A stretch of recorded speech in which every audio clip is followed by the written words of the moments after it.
Welcome CSC102 class to part 3, our last part of our WD06 research paper exercise. And let me just check my instructions here. And here's the instructions in PDF format. And what we have to do is basically manage all our sources. We entered all our source information. Now we're just going to insert the citation in your paper. And you can see this stuff is easy. This won't take long at all. Highlight, remove blue text, insert citation from the References tab. And there should be 4 throughout the paper. So this should be pretty easy. So we're going to go back in here. The Thomas Bolt one is here. And what I'm going to do is just try to highlight this as best I can. And again, remove the brackets as well. And if you have to use your cursor to backspace, but this citation is going to be inside your period and after the quote with a space. So I'm going to go to my insert citation. I'm just going to put in the Thomas Bolt citation, and there it is. And if it's blue, highlight everything and just make sure it's not blue. It'll be black. It won't be anything else, so just make sure we go over here and make it black. So even if you highlight over stuff that's already there. So that's our in-text citation. You can see you can actually go and edit it. So it's a special, so if you have to edit anything in here, you can go back and change it. So these are kind of linked to our sources. Here's our Liza Brown. So I'm just going to highlight this and wipe this out and put a period if I accidentally took that out. And right before that period, I'm just going to insert my citation from References. And I'll go to Insert Citation. I'll put Liza Brown in there. And if anything is blue, I'll just highlight. You can always highlight your whole paper. Control A and make it all blue. But I'll go back here and make sure that's black as well. So that's 2. Here's another one. Here's the Bolt one again. So I'll just backspace this stuff. Make sure that you have your space and make sure you have a period in here.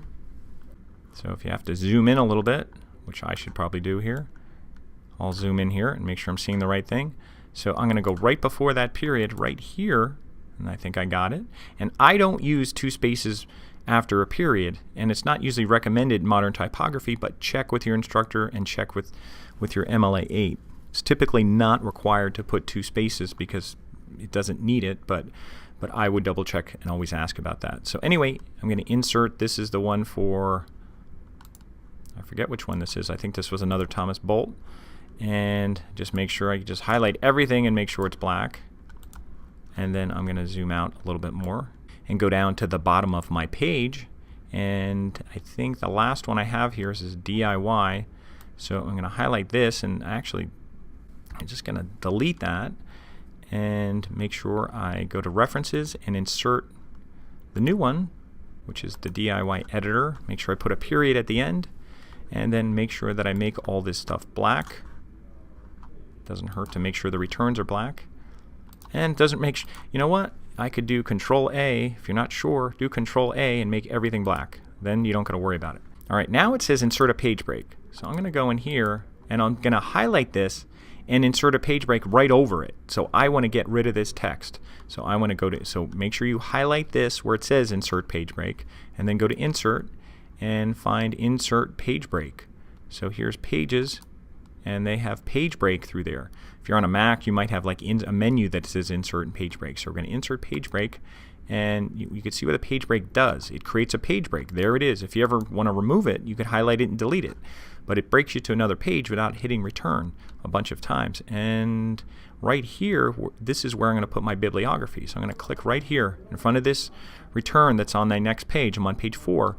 And I'm going to go to References, and I'm going to say Insert Bibliography, and I'm going to choose Works Cited. And what it'll do, and I'm going to close this, what it'll do is put in Works Cited in alphabetical order. Unfortunately, it won't format it right. I have no idea why it does not format it right, but it puts it in blue. They're all together. It does put the hanging indent. There's the half-inch indent. But what you want to do is highlight this stuff right to here. Or you could probably go in here and do a Control A, I believe. That way you'll get anything. Make sure you're in there. Don't get your whole paper, but oh wait, I am getting my whole paper. So make sure, maybe start here and work your way down. And make sure that you're doing, and this is just formatting because it's all done at this point. Just make sure that everything is Times New Roman. Make sure that everything's black because there is some blue in there. Make sure that everything is 12 point because it's making that Works Cited bigger. And what's missing? It's not double spaced, so make sure this is double spaced. So you just have to go back and do that. I mean, it took 30 seconds to do that. One other thing, this should be centered. So you have to do manually. I don't know why Word does that like that. And if you ever had to make changes, it will update things automatically. So it's actually a nice tool to have that it's all linked together. So if you figured out, if you added another source or you screwed something up, the only problem is sometimes it remakes the bibliography and it puts it in that weird formatting again.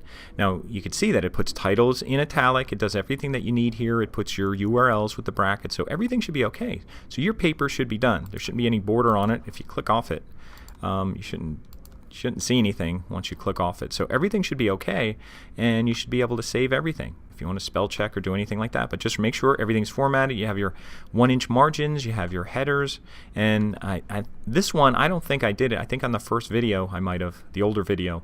But if you needed to take away this the header footer here, remember they do have a different first page thing. You could just uncheck that, and that's all. That's all you need to do. Different first page, or if you had to, you could go into layout, and I think under page setup or somewhere they have another. Let me just double check.